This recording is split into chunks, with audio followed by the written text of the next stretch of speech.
C'est toujours un réel plaisir de se retrouver avec vous, mes téléspectateurs. Bienvenue dans Ça fait débat, oui, ce grand magazine d'analyse politique qui revient sur des sujets d'actualité. L'actualité en République démocratique du Congo, c'est entre autres les négociations de Doha. Dirons-nous que ça piétine? Oui, c'est la grande question qu'on va se poser aujourd'hui. Entre restauration de l'autorité de l'État et la libération des détenus, voilà un peu ce qui divise, que ce soit l'ASM23, mais également le gouvernement de la République démocratique du Congo. Le cordon n'arrive pas à s'accorder jusqu'à présent.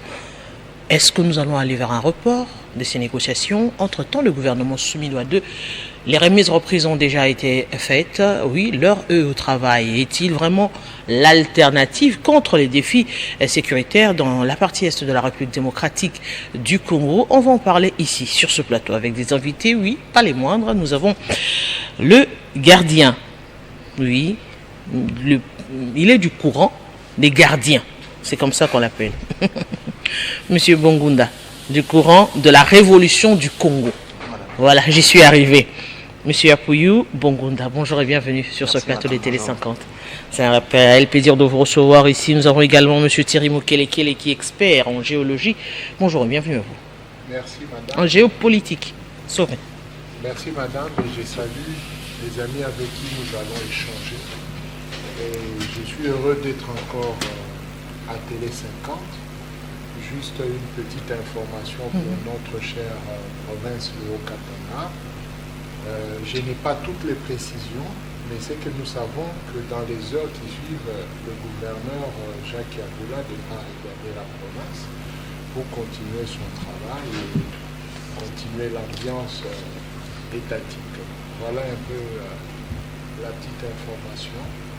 Nous avons également M. Jean-Baptiste Okankonda, le docteur, oui, allié de l'UDPS, mais il se présente mieux comme communicateur du chef de l'État.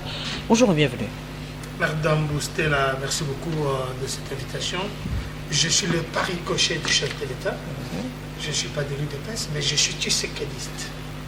Tshisekèdiste de père en fils. Et c'est un plaisir de représenter ces courants politiques. Je profite de cette occasion pour saluer le géniteur de cette grande chaîne, ceux qui nous suivent un peu partout, à Bandal, à Kolwezi, à Lubumbashi, un peu partout, même à l'est de la République. Merci de cette invitation. Nous avons vu le gouvernement souminois 2, on va y revenir justement en parlant de vous en tant que communicateur par ricochet du chef de l'État. On va y revenir. Acteur politique. Hein. Oui, acteur politique, bien sûr. Mesdames, Messieurs, le décor est planté pour ce grand plateau. Ça fait débat aujourd'hui. Les questions se posent évidemment en ce qui concerne les négociations de Doha. Les violons n'arrivent pas à s'accorder. Beaucoup ne d'accordaient pas beaucoup de chance à ces négociations. Ont-ils eu raison, finalement, M. Mokelekele? Ceux-là qui n'accordent pas de la chance à ces négociations, dans l'ensemble, ils ont raison. Dans l'ensemble, ils ont raison. Néanmoins, dans le souci, nous, on voulait que les choses avancent. Et nous, on était du côté de ceux-là qui plaidaient auprès du chef de l'État, parce que c'est lui qui a la marge des manœuvres, plaider auprès du chef de l'État pour que certaines choses s'effacent en interne. Parce que là où ça semble bloqué, c'est au niveau des détenus dits politiques qui devraient être libérés. Pratiquement, c'est là où ça trépigne. Mais chaque fois, j'ai toujours demandé et plaidé auprès du chef que l'article 87 de la Constitution lui donnait beaucoup de pouvoir. Et ça ne lui demandait pas d'aller à Doha pour exercer des mesures de grâce. Ici, ce n'est pas l'amnistie qui est mise en jeu. À Doha, on demande à ce que près de 700 détenus soient libérés. Alors que la mesure de grâce donne justement le pouvoir au président de la République de le faire sans contrainte. Et la mesure de grâce n'a pas de... Comment on dit la mesure de grâce n'est pas entourée ou encadrée de plusieurs lois. C'est une mesure venant du président de la République en tant que père de la nation et qui recherche des solutions politiques. La mesure de grâce est une mesure qui baisse les tensions politiques. Les prisonniers politiques, c'est entre autres qui? c'est plein de prisonniers politiques. Prisonniers politiques, c'est tous ceux-là qu'on considère que pour une opinion, ils se sont retrouvés en prison. Et pour avoir été mal compris, ils se retrouvent en prison, ou une fausse accusation, une malencontreuse situation qui fait que quelqu'un se retrouve en prison. Mais pour le cadre de l'armée, par exemple, dans l'armée, on ne peut pas parler de prisonniers politiques ou de prisonniers d'opinion. Là, c'est la compétence du président de la République. Parce que lui, en tant que commandant suprême, il ne devait pas accepter que ses services l'amènent à sacrifier autant de généraux, autant d'officiers supérieurs. Et c'est pourquoi moi j'ai toujours plaidé pour ces généraux-là et ces officiers. Parce que moi j'ai vécu avec eux, en Ndolo, en majorité du monde. J'ai vécu avec eux, j'ai compris, j'ai entendu, j'ai discuté en tant que journaliste. J'ai essayé de peindre le tableau et j'ai compris que le président de la République ne devait pas s'engager sur cette voie-là où on retrouve certaines situations d'accusation ou de calomnie parce que c'était dans le système « ôte-toi que je m'y mette ». Comme l'autre a le grade de lieutenant général, s'il est là et que le président a encore sa confiance, il peut passer tel. Comme tel est colonel, comme le président semble le tirer vers lui, il peut passer général de brigade, il va me remplacer. Il y a eu tout ce cafouillage-là et beaucoup se sont retrouvés en détention. Je survole le général Filemoya. C'est de la bouche du chef de l'État qui dira que j'attends le rapport, mais ce sont ses collègues généraux qui ont fait, parce que le président était en Europe, aux États-Unis. Mais ça fait 4 ans. Ce lieutenant général est en Ndolo. Il n'est pas devant son juge, mais ça fait 4 ans. Monsieur Bongoda, aujourd'hui, si on devait relever la question de Doha, quel serait l'élément déclencheur aujourd'hui pour permettre aux Congolais d'espérer, finalement, à des négociations entre le gouvernement et la FC23? Merci beaucoup, madame, pour la parole. Je salue mes co-débatteurs. Je pense que c'est un plaisir de me retrouver une fois de plus dans ces prestigieux plateaux pour essayer un peu de changer sur des questions vitales de la nation. J'aimerais planter le décor, madame, si vous me le permettez. Je vous le permets. Moi, je vais plus aborder l'aspect politique. Il est vrai que lorsqu'on parle de Doha, il y a la dimension sécuritaire et la dimension politique. Mais je ne suis pas habilité à aborder la dimension sécuritaire, d'autant plus qu'il y a certaines informations qui m'échappent. Mais comme politologue, j'aimerais plus m'appesantir sur l'aspect politique. Vous savez, madame, quand on parle de négociations en politique, il faut comprendre que c'est un jeu de compromis. Vous êtes obligé de céder quelque chose pour en retour gagner quelque chose. Exactement. Et ces jeux de change est basé fondamentalement sur les rapports de force sur terrain. Il faut se le dire, madame, on est en politique. C'est celui qui a la force sur terrain, qui a la capacité de maximiser les chances de gagner profit. Voyez-vous? Et c'est justement ce qui se passe malheureusement, n'est-ce pas, lors de ces négociations. Il y a lieu de préciser ici que nous avons 2 de nos provinces qui sont occupées. Occupées par des groupes terroristes. Je pense que tout Congolais patriote ne va pas un seul instant hésiter de qualifier ces Congolais qui ont recouru aux armes pour n'importe quelle raison et assassiner le leur, n'est-ce pas, et les qualifier de terroristes. Mais nous, par exemple, nous, on a estimé que les négociations à Doha posaient déjà un problème. Posaient déjà un problème parce que l'arbitre dans ces négociations, c'est les États-Unis d'Amérique, madame.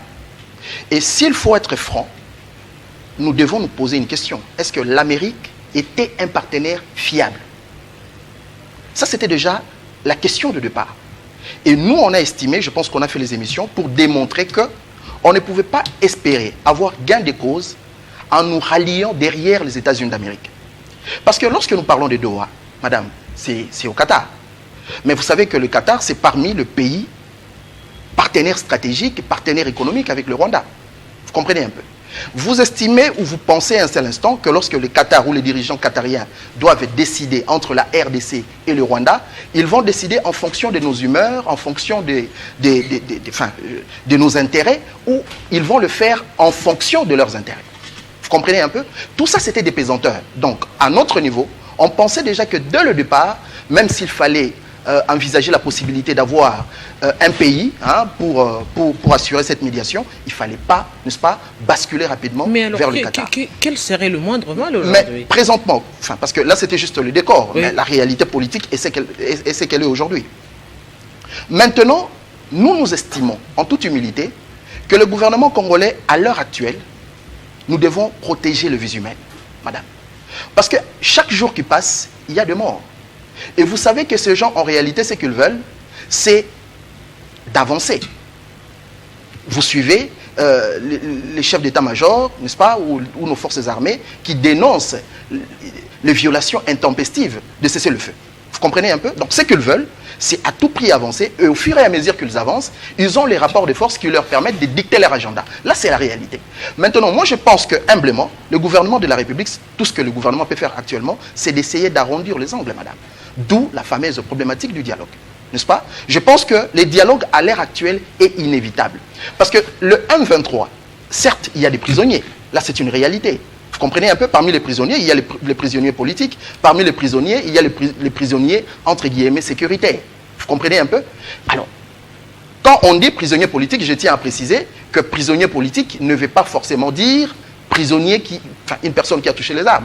Quelqu'un peut, par exemple, tel que je suis là, je relaye un message concernant le M23, je serai considéré comme un suspect. Et c'est normal. Donc, quand je dis prisonnier politique, dans les cas actuels, c'est normal. Quiconque ose soutenir le M23, dans les cas échéants, c'est un ennemi de la nation et il peut être poursuivi dans ce sens. C'est normal, ce n'est pas anormal. Mais maintenant, lorsqu'on parle d'un dialogue, où on parle de négociation, il faudrait tenir compte que le M23 voudra à tout prix libérer ces prisonniers, n'est-ce pas, pour ne pas se sentir perdant lors de ces négociations. Je pense que pour l'instant, il faut tenir compte de ces pesanteurs pour enfin éviter la guerre et épargner le vie épargner le vie de nos compatriotes qui continuent à mourir chaque jour, madame. Monsieur Rancondé, c'est vrai qu'on est en train d'évoluer pour parler dialogue. De plus en plus, la thèse de dialogue se confirme en République démocratique du Congo. Est-ce qu'il ne serait pas judicieux aujourd'hui d'évoquer ce dialogue, mais tout en définissant le cadre? Parce que ce qui pose problème aujourd'hui, c'est vrai que l'Union sacrée le dit, ils ne sont pas contre le dialogue, mais le dialogue avec qui, patronné par qui? Est-ce que ce ne serait pas aujourd'hui la voie idéale, solliciter les dialogues? Madame Boutella, vous me permettrez de faire la pédiatrie politique.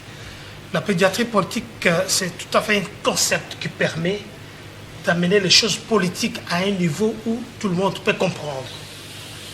Il y a des choses que j'ai entendues ici, vous me permettrez de faire quand même un balayage rapidement. J'ai entendu que M. Kiaboula devait rentrer au Katanga avec tambour, bâton et tout ça. Ça ne va pas arriver comme ça parce que M. Kiaboula doit attendre du vice-premier ministre, ministre de l'Intérieur, M. Jacques Chabani, qu'on puisse le remettre dans ses fonctions. Parce que d'abord, il a disparu sans pour autant donner les informations de là où il était. Il y en a qui ont spéculé, qui ont dit qu'il était en Afrique du Sud, et les autres ont dit qu'il était un peu partout.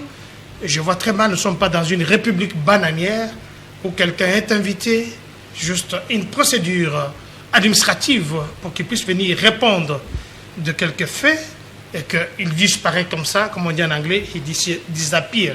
Comme ça, ça ne marche pas. Donc, pour ceux qui sont à Lubumbashi, ça c'est un faux débat. Il ne faut pas attendre M. Kaboula, pensant qu'il va rentrer directement pour rentrer et retourner remplacer M. Kazembe, qui a le mandat du vice-premier ministre, ministre de l'Intérieur.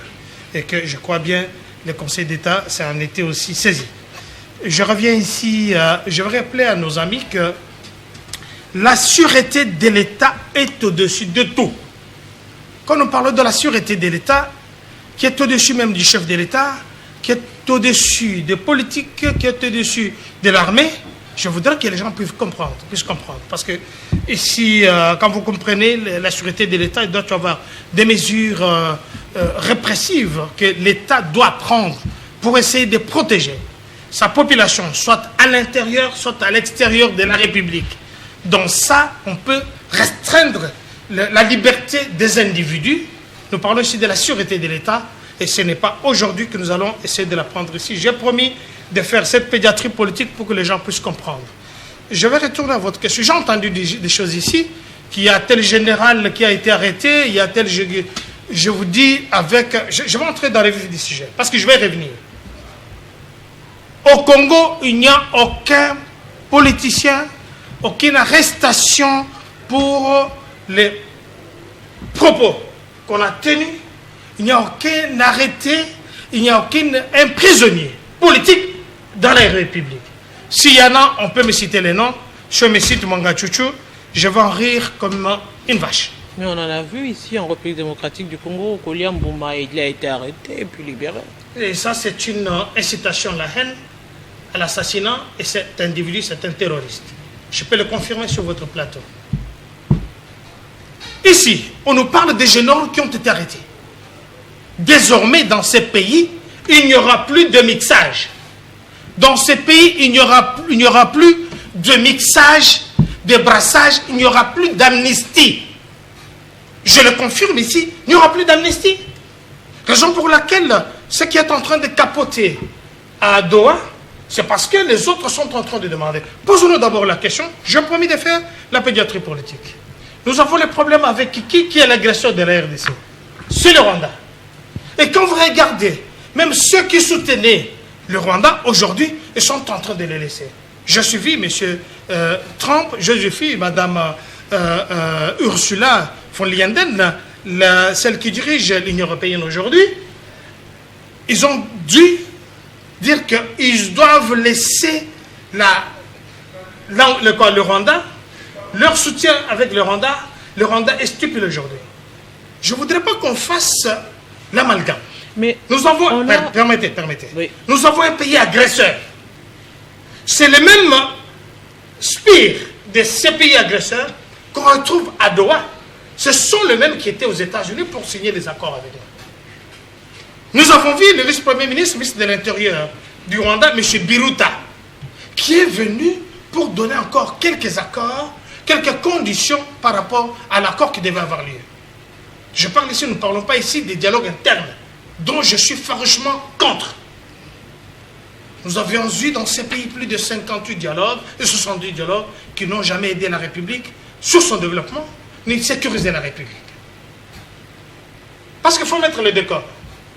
Nous sommes allés à Doha, parce que vous avez vu d'abord deux présidents. M. Félix-Antoine Tshilombo, chef de l'État, avec les terroristes du XXIe siècle, M. Kagame, ils étaient à Doha. Rappelez-vous, il n'y a pas très longtemps, ça doit être à mai. Ce n'est qu'après leurs accords qu'on a permis à ceux qui puissent avoir la rencontre avec les partis, les différentes parties. Et nous savons que c'est les M23 soutenus par le Rwanda, parce que les M23 seuls ne peuvent valoir rien. Il n'a pas l'armée, il n'a pas les camps de formation. Ce sont les Rwandais, les troupes rwandaises qui sont derrière tout ça. Je voudrais qu'on fasse la part des choses. Ce n'est pas le problème congolais comme on veut nous le faire croire. Parce qu'aujourd'hui, j'ai entendu un Congolais de mauvaise qualité, comme M. Nanga, qui dit, ben voilà, notre lutte, c'est les Tutsis, et ainsi de suite. Alors, il y a un Américain qui l'a répondu, pour dire que non, ce n'est pas le problème congolais-congolo. Nous avions dans ce pays les gens comme James Kabarebe, qui est Tutsi, qui était chef de l'armée congolaise. Nous avons eu Bizima Karara, nous avons eu Mutebusi, nous avons eu... la majorité de tout ce qui avait attaqué la République, ce sont des Tutsis rwandais. Et aujourd'hui, si ça capote à Doha, moi je serais content parce qu'on ne peut pas accepter de fléchir contre ces terroristes qui créent la désolation. Alors quelle est l'autre alternative? C'est vrai que rester aussi campé dans cette position, on l'a dit ici sur ce plateau, la République démocratique du Congo, 2 des grandes villes de la RDC sont sous occupation. Apparemment, on est maintenant habitué à cela. Je peux répondre? On semblerait être habitué à cela. Vous devez comprendre que quand les gens vous disent que les 2 provinces sont occupées, comme si c'était... On parle des grandes villes. Les grandes villes. Oui. Mais je vous dis que la sûreté de l'État n'est pas négociable. Je félicite le commandant suprême. Je félicite la force armée congolaise qui est montée en puissance en ce moment, qui ont des matériels sophistiqués, qui sont prêts aujourd'hui d'attaquer. Imaginez, j'essaie de mettre ce décor. Cette illustration. Je vois en face de nous M. Nanga qui vient de tuer plus de 10 000 personnes à Goma et à Bukavu.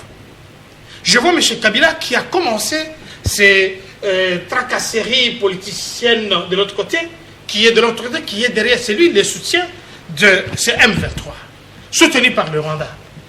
Je vois Félix Antoine Tshilombo, chef de l'État, dans son impérium, assis de l'autre côté, négocier avec les terroristes. Les terroristes, on les tue. On ne négocie pas avec les terroristes. Donc, la prime pour avoir tué plus de 10 000 personnes à Bukavu et à Goma, il n'y a pas 3 mois, donc ça nous pousse, nous, à avoir un dialogue où nous allons partager les postes. Monsieur et ça, dans ça, moi je suis mécontent et je crois que le chef de l'État va sur ce que je suis en train de dire. Il ne sera pas d'accord qu'on puisse s'asseoir parce que M. Nanga, vous l'avez compris, il a son parti politique qui a été agréé ici et qui a quitté ici pour aller dans la rébellion, pour tuer la population congolaise. Et je vous rappelle ici, à ceux qui nous suivent, à mon frère qui s'est présenté comme étant gardien général, les 12 millions de morts, on ne les a pas rassemblés ou bien totalisés avec Félix Antoine Tshilombo. Il n'y a plus de morts comme dans les temps où on violait tout le temps, où on tuait tout le temps, où on créait la désolation. Les choses ont changé. C'est vrai qu'il y a encore des morts. Nous devons condamner ça avec les personnes que vous voulez qu'on puisse s'asseoir autour d'une table pour partager le poste, pour qu'on puisse faire le mixage et le brassage. Ça n'arrivera plus. Mais l'initiative de Doha venait du gouvernement de la République. Non. L'initiative de Doha, oui, avec les États-Unis, sur qui le gouvernement de la République a placé tous les espoirs. Et aujourd'hui, on voit même le Sénat américain où les parlementaires demandent de comptes à Donald Trump pour en savoir un tout petit peu plus sur les accords qui devront être signés avec la République démocratique du Congo. Madame, je crois que nous sommes au mois d'août. Je crois, fermement. Et je crois que nous devons être le 14 août. Aujourd'hui, c'est le 15 août. Le 15 août. Le 15 août. Merci. Donc nous devons être dans l'actualité. Il faut faire un effort pour être dans l'actualité. Et l'actualité aujourd'hui à Doha, on est campé parce que le gouvernement congolais estimait aller au cas par cas sur la question de 700 détenus. Donc dans l'actualité aujourd'hui, le gouvernement négocie avec l'FTM-23. Directement.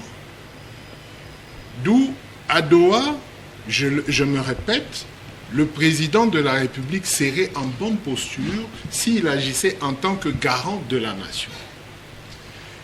Et la grâce présidentielle, je l'ai dit, n'est pas une amnistie. La grâce présidentielle n'efface pas les condamnations.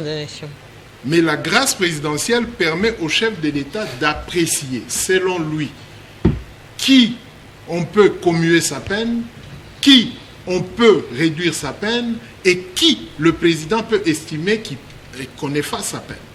Vous vous souviendrez que le président français, la dame qui avait tué son mari, qui avait écopé de 10 ans, elle était graciée. C'est parce que le président estimait que politiquement cette grâce valait la peine.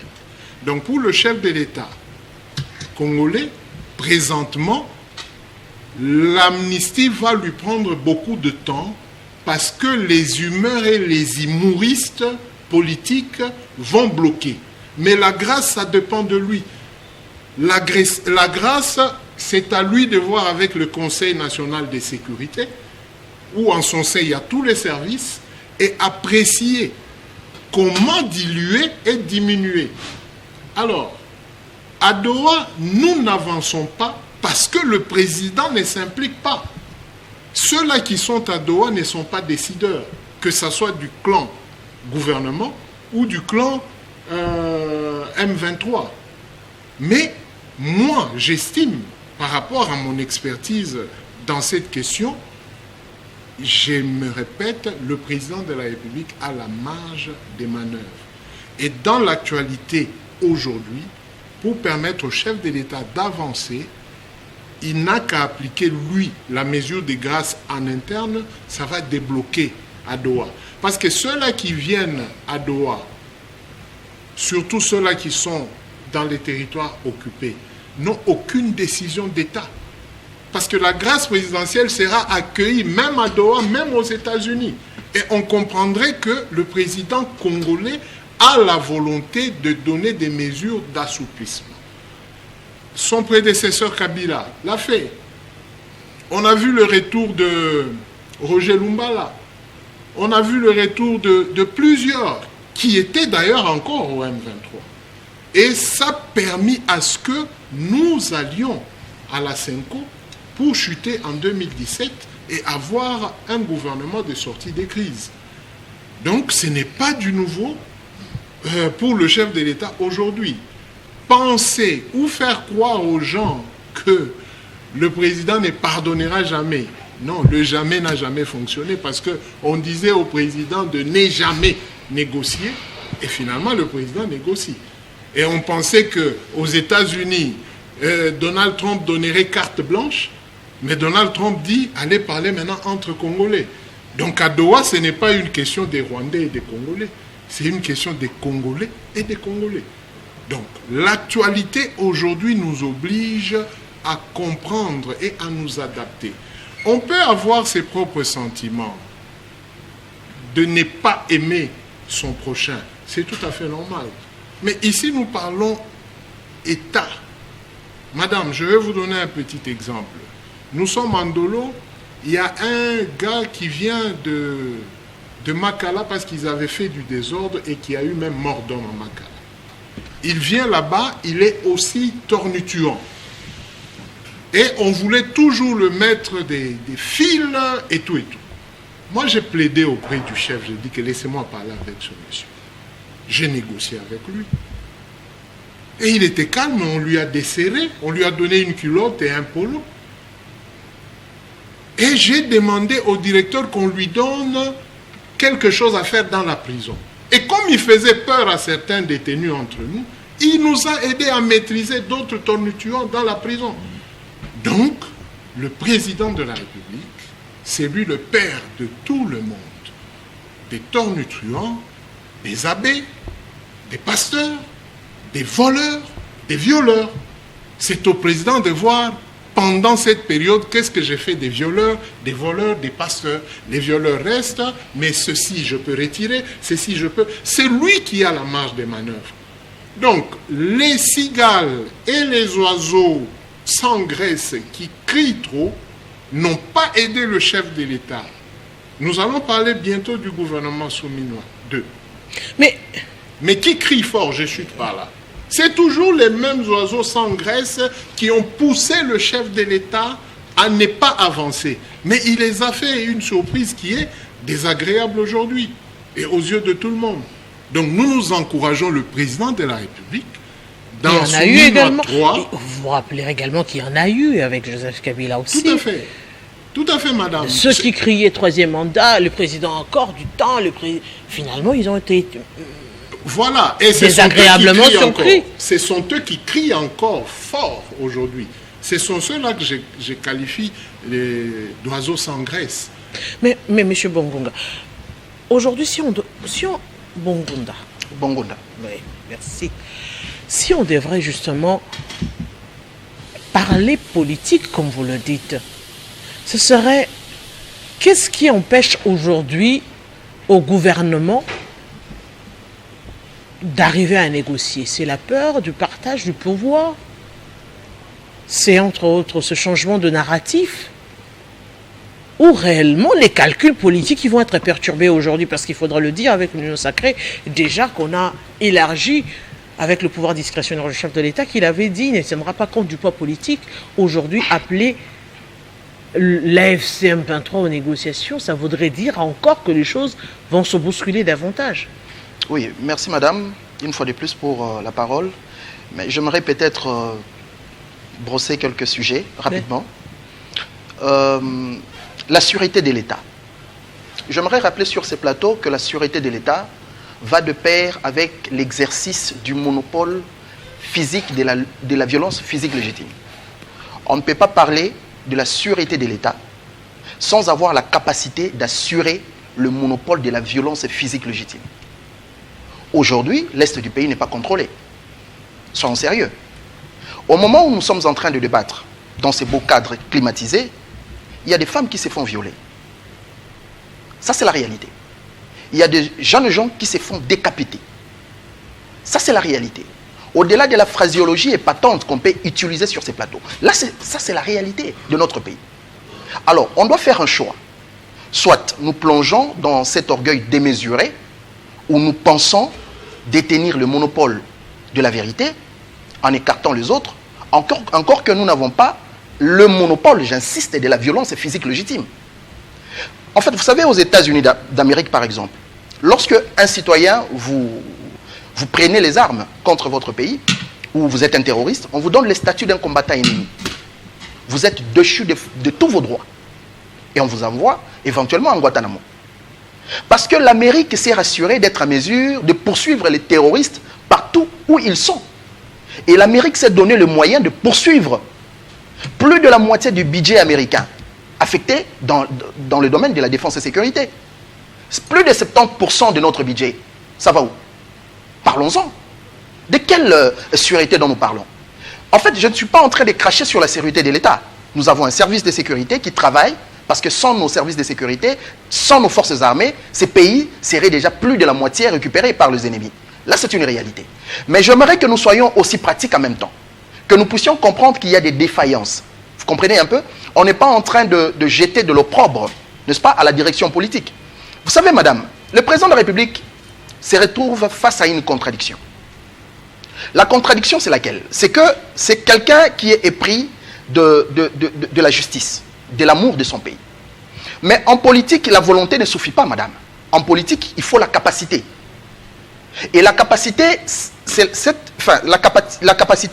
cette aptitude de singer l'ennemi. Or, l'ennemi n'est pas facile à singer. Qui dirige le Rwanda? C'est Paul Kagame. Je peux vous le dire, sans peur d'être contredit, que pour Kagame, tuer quelqu'un, ce n'est pas quelque chose de difficile. Hein? Vous comprenez un peu? C'est un militaire. Le président Tshisekedi n'est pas un militaire. Le président Tshisekedi a reçu une éducation telle que, pour lui, la vie humaine est sacrée. La vie humaine a une valeur. Ça, c'est la réalité. C'est ce qui fait que même lorsque vous devez faire la comparaison entre le régime passé et le régime actuel, certes, il y a des dérapages, naturellement, parce que nous ne sommes pas non plus au paradis, comme le monsieur l'a semblé dire. On a connu les cas des arrestations. On a connu Seth Kikoun, il a été aux arrêts. Moukeba, ce sont des cas, vous comprenez? Mais comparativement au régime passé, vous comprenez qu'il y a quand même la différence. Pourquoi? Parce que la personne qui dirigeait le pays avant, c'était un militaire, chef d'état-major de son état. Le président Tshisekedi n'a pas été un militaire, et cela lui donne une certaine lecture de la vie de l'homme. Maintenant, la difficulté, c'est au niveau de son interlocuteur, qui est Kagame. Pour Kagame, il peut exterminer même tous les Congolais hostiles. Même si ça va s'élever à 100 millions, il s'en fout. Ça, c'est l'état d'esprit de Paul Kagame. Vous comprenez? Mais je peux vous parier que le président de la République, pour tuer 1000 Tutsis, enfin, je ne parlais pas des Tutsis parce que là, c'est plus raciste, pour tuer 1000 Rwandais, le président de la République n'a pas forcément cette aptitude psychologique, hein, cette prédisposition d'un cœur de tueur. Vous comprenez un peu? Ça, c'est la réalité de terrain. Maintenant, nous devons faire le choix, madame. Soit nous continuons avec, permettez les termes, hein, cet orgueil de penser qu'on peut tout faire, n'est-ce pas? Ou soit on revient sur terre pour comprendre que voilà, nous voulons sauver notre pays, nous voulons sauver nos compatriotes, et face à la réalité, je pense que chacun peut mettre un peu d'eau dans son vin. Vous comprenez, madame? Là, c'était juste pour une petite précision. Maintenant, le calcul politique comme facteur d'échec des négociations à Doha. Bien évidemment, madame. Vous savez, en politique, chacun calcule pour ce qu'il peut gagner ou ce qu'il peut perdre. Le président de la République vient de se faire réélire. Même pas 2 ans. Vous comprenez un peu? Ou à peine 2 ans, si vous le voulez. Et donc, inviter Nanga et compagnie à la table des négociations voudrait dire redistribuer les cartes politiques. Vous comprenez un peu? Là, il venait de nommer le gouvernement. C'est sur base de son pouvoir. Parce que même à l'Union sacrée, vous trouvez les gens ne pas être contents, même au sein de sa propre formation politique, l'UDPS. Mais si nous envisageons la possibilité de dialoguer avec toutes les composantes politiques, la donne change. Parce que là, le chef de l'État n'est plus considéré comme la haute autorité de l'Union sacrée, madame. Là, le tout est redistribué. Les cartes sont redistribuées et évidemment, les présidents, avec l'union sacrée, avec certaines personnes qui l'entourent, n'est-ce pas, peuvent prolonger les choses. Là, je suis au niveau de l'analyse politique. Pour dire, comme on est en 2020, on est en 2025, on peut retarder le pas. On peut retarder le pas, peut-être jusqu'en 2026, jusqu'en 2027, pourquoi pas, et on donne le moyen nécessaire pour contenir les assaillants, pour ne pas récupérer d'autres zones. Mais entre-temps, nous laissons la marge de manœuvre à ces assaillants de continuer d'exploiter, de continuer à contrôler. Qu'est-ce qu'ils font là-bas? Nous ne savons rien. Ils peuvent même déplacer les populations, ils peuvent même régler des comptes aux compatriotes qui s'opposent à leur politique. Vous comprenez, madame? Donc, voilà pourquoi nous nous disons qu'au-delà de notre ego, de notre estime de soi, quand on devient chef, je pense qu'on devient père de la nation. On devient une sorte de chef de la famille, à une dimension plus élargie. Donc, lorsque votre enfant meurt, vous êtes parent, même lorsqu'on tape sur votre enfant, vous voyez ce que ça fait. Maintenant, comment le président peut-il se sentir? Je sais qu'il a très mal, mais le pesanteur politique ne lui permet pas d'agir au gré de cette volonté qu'il a. Je pense que le dialogue, à mon avis, s'impose comme un impératif indispensable au regard des enjeux. Nous devons faire le choix. Soit nous continuons avec cette politique pendant 2 ans, 3 ans, en sachant que nous faisons les lits de la balkanisation pour l'ennemi. Parce que l'ennemi, ne vous en faites pas, il en profite. Il continue d'exploiter, il continue forcément de déverser des populations, n'est-ce pas? Et à la dernière minute, je pense que nous serons le plus grand perdant. Voilà. Mais si on devrait parler dialogue aujourd'hui, ce serait quel dialogue? Parce que là encore, les violons ne semblent pas s'accorder. L'opposition qui dit le dialogue, c'est avec la Sanko-SSC, la démarche qui a déjà été entamée. Entre-temps, la majorité estime que le chef de l'État, bien qu'ayant reçu les membres de la Sanko et de l'SSC, il faudrait déterminer un autre type de dialogue qui n'aboutirait pas au partage de pouvoir et qui ne serait pas conduit par la Sanko-SSC. Comment arriver justement à évoquer la question des discussions autres que Doha, notamment le dialogue, sens différents? Très pertinent, Madame Boutella. Permettez-moi de payer quelques dettes que j'ai ici. J'ai l'article 87 de la Constitution congolaise qui stipule que le chef de l'État a le droit d'exercer son devoir, je peux dire, à travers son pouvoir discrétionnaire de commuer ou de réduire la peine. Il est précisé que le Conseil supérieur de la magistrature doit être consulté pour les recours en grâce, mais uniquement par le biais d'un avis. Comment voulez-vous qu'un individu comme Mwanga Chouchou, qui a acheté Rubaya en 2003, Rubaya qui lui a été vendu par M. Roubero, après qu'ils aient eu l'amnistie? Je vous rappelle ici que M. Mwanga Chouchou est trempé dans beaucoup de choses. Et ce Mwanga Chouchou est riche de plus que la RDC. J'ai du mal à comprendre quelqu'un qui peut prendre l'exemple des États-Unis d'Amérique, où ils peuvent condamner quelqu'un à 175 ans sans avoir toute le preuve. On essaye de faire la comparaison avec la RDC, qui est tout un pays à part. J'ai du mal à comprendre ça. Là, je vais faire la chirurgie politique pour ceux qui nous suivent. Nous parlons aussi de la violence. Le chef de l'État n'a pas commencé cette violence ici. On a semblé me faire le parallélisme entre le pouvoir sanguinaire de M. Kabila avec le pouvoir légitime de M. Tshisekedi. Où on a vu dans ces pays les gens comme... Excusez-moi, je ne veux pas citer leur nom pour ne pas leur faire la publicité. Être reconduit le fait d'avoir tué la population congolaise. Là, je ne comprends pas. Et la personne qui vient donner le conseil au chef de l'État n'a jamais dirigé même une petite boutique. Alors que le chef de l'État a tous les attributs du pouvoir, Il a autour de lui les gens, les spécialistes qui réfléchissent jour et nuit.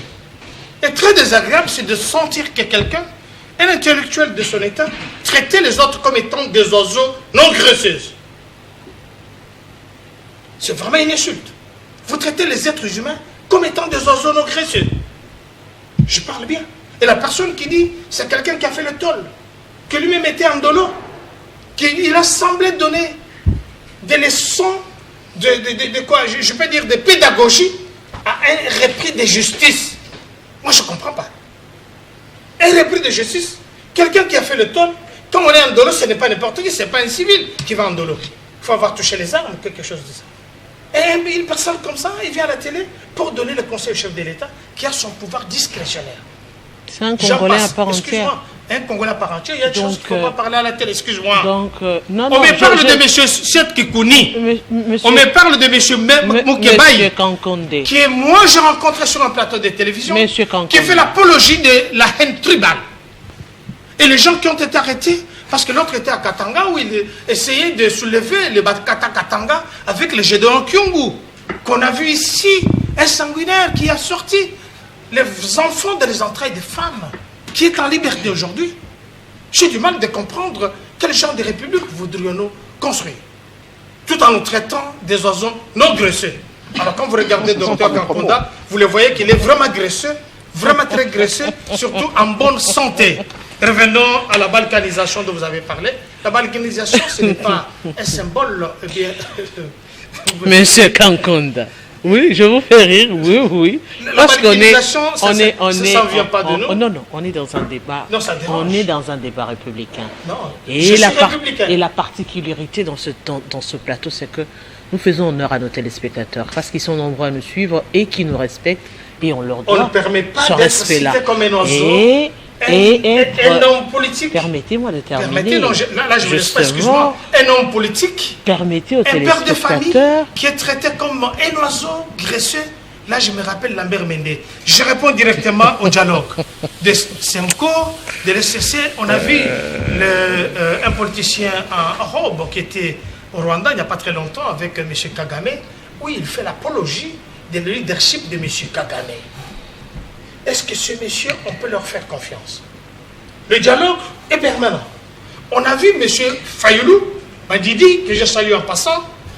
On a vu M. Mouzitou, qui sont des grands leaders de l'opposition non armée, qui ont tendu la main au chef de l'État, qui ont dit, voilà, pour l'intérêt supérieur de la nation, nous devons nous réunir parce que le serpent est dans la maison. Comment expliquer que, depuis que l'on commence à parler, mes deux précurseurs n'ont pas parlé du Rwanda, n'ont pas cité le Rwanda à une seule fois.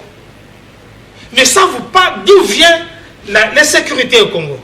L'insécurité, c'est le Rwanda, c'est Kagame avec tous ses spies que nous avons infiltrés. Aujourd'hui, nous sommes en train de faire les déboulonnages au déboulonnement comme le chef de l'État l'avait dit. Si nous devons faire le dialogue, je vois très mal comment on va... Est-ce que c'est obligé que nous ayons les papas Molimo qui doivent nous orienter? Non. Aujourd'hui, avec plus de 620 titres miniers, que le chef de l'État a dû annuler, on a compris que même nos pays voisins ils avaient trouvé le Congo comme un Eldorado. Mais quel est le format aujourd'hui qui sera propice? De toute façon, moi, je ne conseille pas le dialogue. Je suis un oiseau non graisseux. Je ne conseille pas le dialogue. Je voudrais que les Congolais attendent 2028. On a eu le dialogue de Sun City, on a eu le dialogue de Semco qui a échoué. Pour parler 2028. C'est un dialogue. Non, pour parler 2028, il faudrait que, lorsqu'on parle 2028, on voit les élections. Oui. Pour parler élections, on va parler élections sans Goma, sans Bukavu. Écoutez, nous avons une stratégie politique que le chef de l'État est en train de mettre sur place. Et cette stratégie donne au chef de l'État le pouvoir de sécuriser les personnes et leurs biens. Ça, ce sont le pouvoir, le devoir sacro-saint du chef de l'État. Il ne va pas permettre à ce que le Bukavu, il ne va pas permettre à ce que Goma puisse rester en dehors de la République. On a fait voir au monde entier que le chef de l'État, parce que mon cher frère, je crois le gardien, l'a dit, Félix, tu entends Tshisekedi? Monsieur Bongunda. Monsieur Bongunda. Monsieur Bongunda. Merci. Excuse-moi, le nom, je ne voulais pas l'écorcher, hein, c'est pourquoi j'ai dit monsieur le gardien général, parce que vous aimez bien qu'on vous appelle gardien général. Le chef de l'État n'a jamais touché aux armes. Il a accédé au pouvoir normalement. Je vois très mal comment il va pouvoir aujourd'hui. Celui qui aime son peuple, qui aime la République, avec le résultat sur le plan diplomatique, qui aujourd'hui, on donne injonction à M23 de sortir s'ils ne partent pas, d'après Lucie Tamli, l'ambassadrice américaine, que s'ils ne partent pas, ces gens seront soumis à des injonctions afin qu'ils puissent sortir du pays. Monsieur. Gagner la guerre, je vais chuter par là, pour gagner la guerre, il ne faut pas toujours utiliser les armes, parce qu'on l'a vu avec l'Ukraine, avec la Russie, la grande superpuissance, ça n'a pas marché. À un certain moment, il faut les stratégies diplomatiques pour leur permettre. Mais pour le dialogue, je vous dis, c'est mal parti. Je vois M. Nanga sur la table avec les Congolais de bonne qualité pour chercher à ce qu'ils puissent avoir le pouvoir, chercher le dialogue pour avoir le poste, chercher le pouvoir pour avoir le ministère. Ça, nous disons non, et la population congolaise a dit non. C'est ça que j'ai dit au chef de l'État, et c'est ça que je le conseille. Monsieur Sénankonga qui vient de nous rejoindre également, bonjour et bienvenue à vous. On va justement revenir pour prendre ce dernier tour de parole en ce qui concerne le gouvernement souminois 2. Justement, aujourd'hui, on parle des défis sécuritaires, des défis liés au social. Oui, le gouvernement souminois 2, où on parlera plus de 50% des ministres ont été reconduits, d'autres encore perturbés, permutés, excusez-moi d'ailleurs, permutés. Alors, face aux défis sécuritaires et sociaux, quelles seraient les priorités aujourd'hui pour ce gouvernement? Merci madame. De par mon éducation, je m'excuse toujours, hein, quand j'ai mal dit ou j'ai mal parlé. Mais en termes clairs, quand nous sommes intellectuels, nous devons rester lettrés. Parce que des fois, on se retrouve dans des circonstances où, quand nous lisons l'article 87, ce n'est pas ce que ça dit. Donc lisons ce qui est écrit dans la Constitution et respectons au moins la Constitution. Pour le gouvernement souminois, madame, le président de la République, nous l'avions dit, a la marge des manœuvres. Cette marge de manœuvre lui permet de jouer avec le temps et de voir quelle est la capacité avec qui il peut gérer.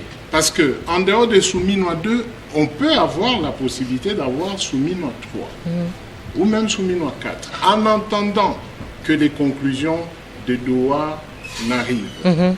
C'est pourquoi nous avons sollicité auprès du chef de l'État cet article. L'article 87, il peut remettre, il peut commuer ou réduire les peines. Il n'y a pas de contradiction. C'est lui, le président de la République. Et c'est lui qui organise cette grâce. Tandis que le Parlement se réunit pour l'autre étape. C'est que moi, je n'ai pas demandé. J'ai voulu que le président passe par la grâce, ça lui permet d'y aller rapidement. Pour l'armée, le président passe par l'article 156 de la Constitution. L'article 156 lui dit qu'en temps de guerre ou en temps de circonstances exceptionnelles, comme maintenant, le président utilise l'auditeur général. Et cet article donne à l'auditeur général les moyens d'apprécier les généraux. Celui-ci, qu'est-ce qu'il a fait? On peut faire, comment on dit, classer le dossier sans suite. Donc, l'auditeur peut aider le président de la République, cette fois-là sur le plan technique, afin d'aider à ce qu'on puisse désengorger des prisons militaires. Et tout ça, ça rentre dans le cadre de la politique que Bongunda l'a dit. Cette politique permettra au chef de l'État d'avancer et de faire avancer Doha. parce que tout tourne autour de lui, le président de la République. À l'extérieur, on attend lui, le président de la République. La question du gouvernement souminois, quand il a agi, lui-même avait prévenu, mais il ne prévenait pas qu'il allait faire le réaménagement du gouvernement. Ce qu'il a dit, les gens s'attendaient à un remaniement, et ce remaniement devait avoir pour conséquence le gouvernement devait être réduit. Mais sûrement, on a ajourné de 48 heures, je crois. Je crois que dans ces 48 heures, il a fait encore d'autres études politiques. Il s'est dit que non, je réaménage d'abord ce gouvernement. En attendant, c'est lui qui a la manette. Il est en train d'étudier dans le temps. Peut-être que dans la semaine qui vient, il risque d'y avoir d'autres choses à Doha. Et ce qui viendrait à Doha, ça pourrait lui permettre de dire, ok, nous avons eu Souminois 2, ça fait 3 jours, 5 jours, mais maintenant, nous passons à l'étape supérieure. Nous allons dans le gouvernement d'union nationale après, par exemple, le dialogue avec les pères spirituels. Parce que du côté père spirituel aussi, ça a quand même avancé. Il y a eu quand même des avancées. Nous avons vu de Don Kamba aller vers la Senko et les CC.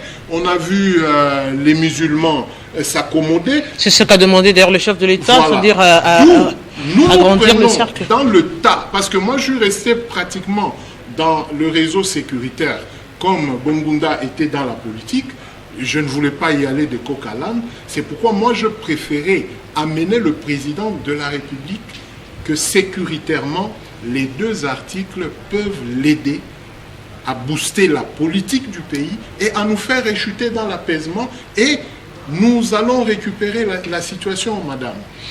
Et monsieur Bongunda, justement, on évoque ici la question du gouvernement souminois 2, les priorités. Est-ce que ce sera... est-ce que aussi, pourquoi ne pas avoir maintenu le gouvernement souminois en lieu et place d'ajouter le gouvernement souminois 2, où il y a eu réajustement seulement, et avec quel objectif, du moment où eux-mêmes, les nommés, se disent que nous sommes là en attendant. Avec votre autorisation, madame, oui. Quelques mises au point. Dans les cas précis, le dialogue politique n'est pas une solution pour sauver le pays dans le bon pied. Depuis 60 jusqu'à ce jour, on a connu plus de 60 dialogues. Si vous faites la moyenne, on pourrait dire chaque année, on a au moins un dialogue. Vous comprenez? Regardez là où nous sommes. Ce n'est pas ce que nous sommes en train de dire. On ne dit pas que par les dialogues, tous les problèmes seront résolus. Non. Mais c'est un impératif circonstanciel sur le plan politique. Je ne vois pas comment on peut sortir dans ces chaos sans passer par les dialogues. Parce qu'il faut 2 voies. Soit on a la capacité militaire de récupérer les zones occupées, de mettre hors état de nuire, n'est-ce pas, ces compatriotes qui se sont alliés à nos ennemis pour nous combattre. C'est la première possibilité. La deuxième possibilité, nous restons sur la terre des humains, avec le moyen que nous disposons, nous dialoguons. Ce sont les 2 possibilités, madame. Et je ne vois pas comment on peut en même temps refuser de dialoguer, mais tout en n'ayant pas la capacité de récupérer les zones occupées. Si on avait la capacité de récupérer les zones occupées, je tiens à les rappeler, on n'irait pas à Doha. Ça, c'est la vérité. Ça, c'est l'évidence. À moins qu'on puisse vivre dans les stratosphères avec ces visions chimériques. Maintenant, je tiens à rappeler ici que le mode d'accès au pouvoir ne détermine pas la performance des gouvernances. On peut accéder au pouvoir par les armes et développer son pays. On peut accéder au pouvoir par voie démocratique et échouer. Mais il est vrai que dans la démocratie que nous prenons la démilitarisation du monde d'accès au pouvoir. Parce que quand quelqu'un accède au pouvoir par les armes, il n'a de compte à rendre à personne. Le président Tshisekedi, on peut le critiquer facilement parce qu'on sait que nous l'avions voté. Vous comprenez un peu? Donc, ne confondons pas l'efficience politique et le monde d'accès au pouvoir. Maintenant, si je peux répondre à votre question. Madame, il faut noter qu'au Congo, tout est prioritaire, en tout cas à mon avis. Sur le plan sécuritaire, il y a déjà, même pas simplement à l'Est, regardez ce qui se passe avec Mobondo et consorts et compagnie, à Kenge, à Maluku. Vous comprenez? Donc, du point de vue sécuritaire, il y a déjà pratiquement un chaos. Vous comprenez? Vous venez sur le plan social, madame. là encore, il y a pratiquement tout à refaire. Maintenant, moi, j'aimerais analyser la chose autrement.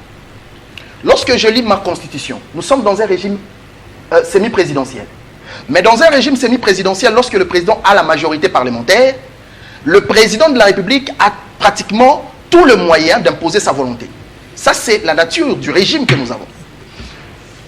Si le président de la République a la majorité parlementaire dans un régime semi-présidentiel, le président de la République peut limoger le Premier ministre, pas à travers une décision, mais en instrumentalisant bien évidemment la majorité parlementaire, il peut imposer son point de vue. C'est ce qui a fait qu'avec Ilunga Kamba, on a connu ce qu'on a connu, parce que le président n'avait pas la majorité, jusqu'à ce que la majorité puisse basculer.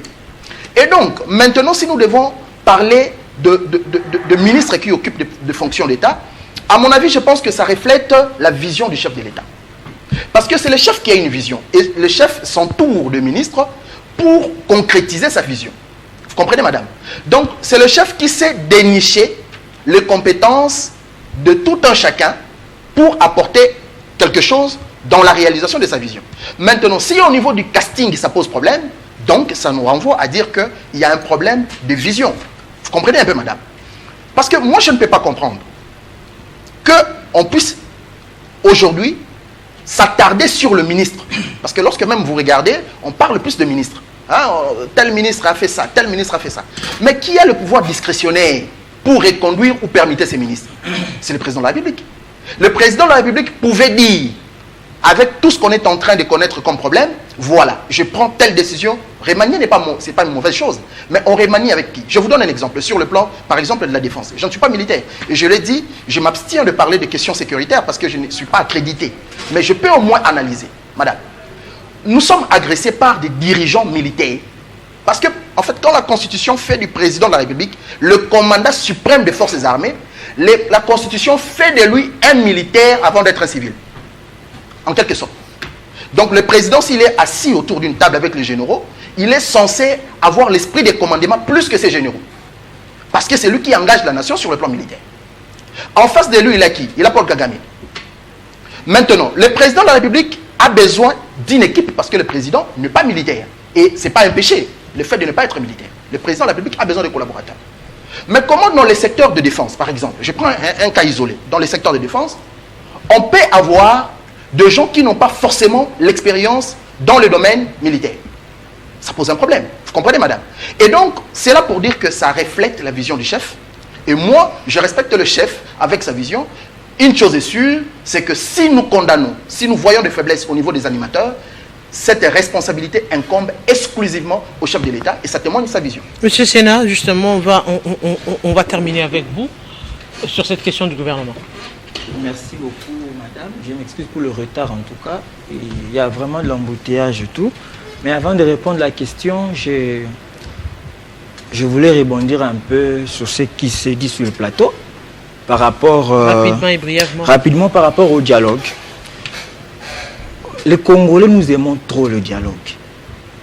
Moi, je ne vois pas une crise qui peut nous emmener au dialogue. On peut parler d'un dialogue lorsqu'il y a peut-être une crise politique, puisque beaucoup disent qu'il faut un dialogue en interne. Même si vous terminez avec le Rwanda, AFC et tout, il faudrait qu'en interne, organiser un dialogue parce qu'il y a une crise. Mais quand est-ce qu'il y a crise? Parce que les institutions, si vous lisez la Constitution, pourquoi est-ce que nous avons la Constitution? C'est parce que les institutions ainsi que leurs animateurs étaient chaque fois contestés. C'est comme ça qu'on a eu cette Constitution et les histoires de crise, à partir de cette Constitution, on a pensé que ça allait arriver, ça n'allait plus se reproduire encore. Et donc actuellement, les institutions de la République ainsi que leurs animateurs ne sont pas contestés. C'est pour la première fois de l'histoire du pays que nous avons un président de la République qui a été élu à plus de 73%. Vous avez à l'Assemblée nationale les députés qui sont élus, le président de l'Assemblée nationale élu. Donc partout, les animateurs sont choisis de manière démocratique, ainsi que les institutions ne sont pas contestées. Et donc moi j'ai dit qu'organiser les dialogues, c'est parce qu'il y a des gens qui veulent accéder au gouvernement pour gagner de l'argent et faire face aux élections 2028. Comment faire face Mais il n'y a pas de crise en interne. Comment faire face à la situation sécuritaire? Parce qu'on parle des provinces des villes qui sont madame, occupées. Réfléchissons. Aujourd'hui, il y a des négociations qui sont en cours. Vous pensez qu'aujourd'hui, le président de la République convoquait un dialogue? Fayoulou venait, Kabila et consorts, et automatiquement la guerre prend fin à l'Est. Donc ça veut dire qu'ils vont venir avec leurs généraux, parce que les mêmes généraux qui sont là, ils ne vont pas changer. Ce sont des généraux, l'armée est républicaine. Donc ça veut dire qu'il y a des gens qui manipulent l'armée, qui instrumentalisent l'armée. Donc c'est que vous instrumentalisez l'armée, disant que si nous sommes venus au dialogue et que nous parlons ensemble, nous qui instrumentalisons l'armée, nous allons demander à certains officiers de ne plus faire ce que nous les demandons. Donc c'est ça. Moi je crois qu'il n'y a pas de crise en interne pour que l'on parle du dialogue. Il y a crise politique lorsque les institutions ainsi que leurs animateurs sont contestés.